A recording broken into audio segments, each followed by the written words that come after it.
a high-stakes tug-of-war over a major fighter jet purchase, has transformed into a public bargaining chip that could reshape defense jobs. Industrial Strategy and Alliance, a U.S. defense firm, is reportedly offering to create manufacturing work on Canadian soil, but only died if Ottawa abandons a government-ordered review of the billion-dollar fighter acquisition. John, the conditional pledge has intensified a debate about sovereignty, readiness, and whether political theater is outpacing practical defense planning. First, where are you from? Drop a comment below and tell me. The government launched the review after concerns about cost overruns and delivery timelines. Lot prompted a rethink of the plan to acquire a fleet of advanced stealth fighters.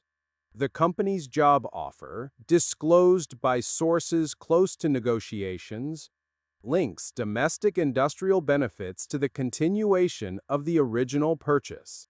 That trade-off has put the Prime Minister between competing priorities: protect taxpayer value and show independent procurement choices, or secure promised domestic jobs and keep a complex multinational program on track. At stake is more than contract language. Officials note that the current procurement is embedded in an ecosystem dominated by U.S. systems, classified technologies, and shared sustainment networks. Switching to European alternatives may sound attractive politically, but defense planners warn that such a move would trigger a cascade of technical and logistical challenges. New aircraft types would require new maintenance frameworks, fresh pilot and crew training, retooled supply chains, and lengthy certification processes, all while keeping legacy aircraft flying longer than planned. Sources inside defense circles stress a hard truth. Many critical capabilities that make modern fighters effective: advanced sensors, encrypted communications, integrated logistics, and classified avionics updates are governed by U.S. authorities and contracts. That control can limit how easily a third party plugs new platforms into existing intelligence and operational networks. In practical terms, a choice for perceived independence could result in constrained capability and reduced interoperability with long-standing allies.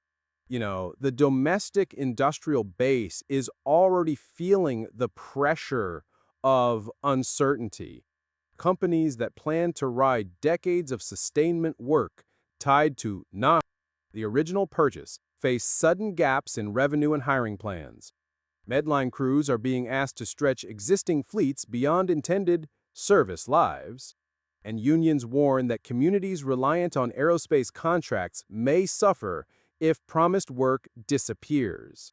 Conversely, the manufacturer's conditional job pledge remains politically potent, especially in regions where defense spending drives local economies. Political messaging has amplified the drama. Supporters of the review frame it as fiscal prudence and a chance to prioritize national interests and domestic suppliers. Opponents cast the review as risky brinkmanship that could leave the drop dot all country short of critical capabilities and strain relationships with allies.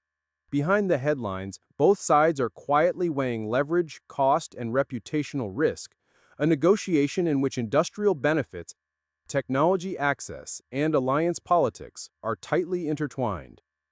Financially, the program has grown more costly and complex than early estimates suggested. Attempts to rebalance or restructure the deal carry additional expense, and production timelines have slipped. The risk now is twofold. Continuing uncertainty could balloon costs and delay capability upgrades, while a hasty switch could leave new aircraft under-integrated and the Air Force less ready. Allies and partner nations are watching closely. Sudden procurement reversals can raise questions about reliability in coalition operations and burden sharing. At the same time, nations selling alternative jets face their own constraints: production backlogs, export approvals, and integration issues that make immediate replacement impractical. This procurement dispute is therefore not merely a commercial negotiation. It is a test of strategic coherence. Decision makers must balance short-term political gains against long-term capability, protect workers and communities without sacrificing readiness, and manage trade-offs between sovereignty and the realities of an interconnected defense industrial base. The outcome will determine not only which jets patrol national skies, but how the country positions its industry and alliances for decades.